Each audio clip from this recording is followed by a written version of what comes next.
Maraming tao ang nagtatanong kung alin ba talaga ang mas mayaman na bansa, ang Iran o ang Pilipinas.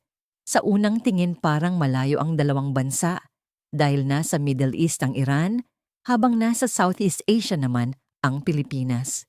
Pero kung susuriin natin ng mabuti ang kanilang ekonomiya, populasyon, likas na yaman at lakas ng militar, makikita natin na may kanya-kanyang lakas at kahinaan ng dalawang bansa. Unahin natin ang laki ng ekonomiya. Ang Iran ay may Gross Domestic Product o GDP na humigit kumulang 475 bilyong dolyar, habang ang Pilipinas naman ay nasa bandang 460 bilyong dolyar. Ibig sabihin, halos magkapantay lang ang laki ng ekonomiya ng dalawang bansa, pero bahagyang mas mataas ng kaunti ang Iran. Gayunpaman, hindi ibig sabihin nito na mas maayos agad ang buhay ng lahat ng tao sa Iran. Kung pag-uusapan naman ang populasyon, mas marami ang tao sa Pilipinas. Ang Pilipinas ay may mahigit 110 milyong populasyon, samantalang ang Iran ay may humigit kumulang 70 milyon.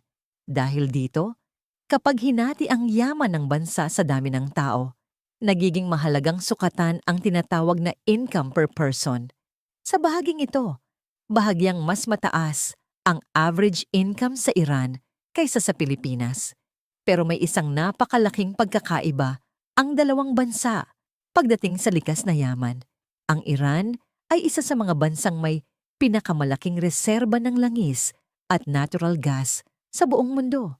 Dahil dito, napakalakas ng kanilang energy industry. Ang langis ang isa sa pangunahing pinagkukunan ng kita ng kanilang bansa. Sa kabilang banda, ang Pilipinas ay halos walang malaking oil reserves, kaya umaasa ang ekonomiya nito sa serbisyo, negosyo, remittances ng mga OFW at turismo. Pagdating naman sa lakas ng militar, mas malakas ang Iran kumpara sa Pilipinas.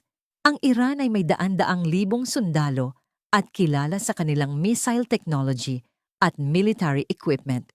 Ang Pilipinas naman ay may mas maliit na sandatahang lakas at mas nakatuon sa depensa ng teritoryo at pakikipag-alyansa sa ibang bansa. Ngunit kahit mayaman sa langis ang Iran, maraming tao pa rin doon ang nakakaranas ng hirap sa buhay. Isa sa malaking dahilan nito ay ang mga international sanctions o parusang ipinataw ng ibang bansa, lalo na ng Estados Unidos at mga kaalyado nito. Dahil sa mga sanctions na ito, maraming negosyo at kalakalan ng Iran sa ibang bansa ang nahihirapan. Nahihirapan silang magbenta ng langis, mag-import ng teknolohiya, at makipagtransaksyon sa pandaigdigang sistema ng bangko. Dahil dito, naapektuhan ang ekonomiya at ang pang-araw-araw na buhay ng maraming mamamayan. Sa kabilang banda naman, ang Pilipinas ay walang malalaking likas na yaman tulad ng langis, ngunit may kalamangan ito sa pagiging bukas sa international trade at negosyo. Maraming foreign investors ang pumapasok sa bansa at malaki rin ang kontribusyon ng mga OFW na nagpapadala ng pera sa kanilang pamilya sa Pilipinas. Ito ang isa sa mga dahilan kung bakit patuloy na lumalago ang ekonomiya ng bansa sa mga nakaraang taon. Kung susumahin, mas mayaman ang Iran pagdating sa natural resources at may mas malakas itong militar.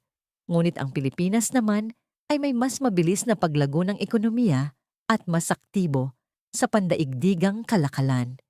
Ibig sabihin, hindi madaling sabihin kung alin ang tunay na mas mayaman dahil magkaiba ang lakas ng dalawang bansa. Sa huli, makikita natin na ang yaman ng isang bansa ay hindi lamang nasusukat sa dami ng langis o likas na yaman. Mahalaga rin ang maayos na ekonomiya, bukas na kalakalan, magandang pamamahala at oportunidad para sa mga mamamayan. Ito ang mga bagay na tunay na nakakaapekto sa kalidad ng buhay ng mga tao sa isang bansa. Isa pang mahalagang bagay na pwedeng ikumpara sa pagitan ng Iran at Pilipinas ay ang usapin ng korupsyon. Sa maraming bansa sa mundo, isa ito sa pinakamalaking problema Dahil kapag may korap na lider o opisyal ng gobyerno, ang unang naaapektuhan ay ang ekonomiya at ang buhay ng ordinaryong mamamayan. Sa Iran, kahit mayaman sila sa langis at natural gas, hindi rin sila ligtas sa problema ng korupsyon. May mga opisyal ng gobyerno at negosyanteng na pagbintangan ng maling paggamit ng pondo ng bayan, pandaraya sa bangko, at ilegal na paglipat ng pera sa ibang bansa. Ngunit ang malaking kaibahan ay mas mahigpit ang kanilang sistema ng pagpaparusa kapag napatunayang nagkasala ang isang opisyal. Sa Iran, may mga kaso kung saan ang mga opisyal ng gobyerno at malalaking negosyante na napatunayang sangkot sa malaking korupsyon ay talagang hinahatulan ng mabigat na parusa. May ilan na nakulong ng matagal, may mga ari-arian na kinumpiska ng gobyerno, at sa ilang matinding kaso ng economic corruption o malakihang pandaraya sa ekonomiya, may mga taong nahatulan pa ng parusang kamatayan. Dahil dito, sinasabi ng iba na bagamat may corruption pa rin sa Iran, may takot ang ilang opisyal dahil alam nilang maaring mabigat ang kahihinatnan kapag sila ay napatunayang nagkasala. Sa Pilipinas naman, matagal ng problema ang korupsyon sa gobyerno. Maraming administrasyon na ang dumaan na may mga kontrobersya tungkol sa maling paggamit ng pondo ng bayan, kickback sa mga proyekto, at iba pang anomalya. May ilang opisyal na nakulong o nahatulan sa korte, ngunit marami ring kaso na tumatagal ng napakatagal bago magkaroon ng malinaw na desisyon. Dahil sa mabagal na proseso ng hustisya, may mga pagkakataon na nakakabalik pa sa pwesto ang ilang politiko kahit may mga kaso laban sa kanila. Halimbawa, sa kasaysayan ng Pilipinas, may mga naging kaso laban sa matataas na opisyal ng gobyerno. Kabilang na ang mga dating pangulo at mga senador. May ilan na nakulong, may ilan na napawalang sala, at may mga kaso rin na umabot ng maraming taon bago tuluyang maresolba. Dahil dito, madalas sabihin ng mga mamamayan na ang laban sa korupsyon sa bansa ay patuloy pa ring hamon. Kung ikukumpara, parehong may problema sa korupsyon ng Iran at Pilipinas, ngunit magkaiba ang paraan ng kanilang sistema ng hustisya.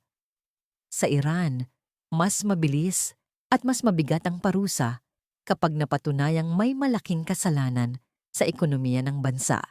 Sa Pilipinas naman, mas mahaba ang proseso dahil dumadaan sa maraming legal na hakbang at apela sa korte. Sa huli, ipinapakita lamang nito na ang tunay na kaunlaran ng isang bansa ay hindi lamang nakasalalay sa dami ng likas na yaman o laki ng ekonomiya. Mahalaga rin ang pagkakaroon ng tapat na pamamahala, matibay na batas, laban sa korupsyon, at sistema ng hustisya na kayang panagutin ang mga opisyal na nag-aabuso sa kapangyarihan. Kapag napaparusahan ang mga korap na opisyal, mas nagkakaroon ng tiwala ang mga mamamayan at mas lumalakas ang pundasyon ng isang bansa. Thank you for watching.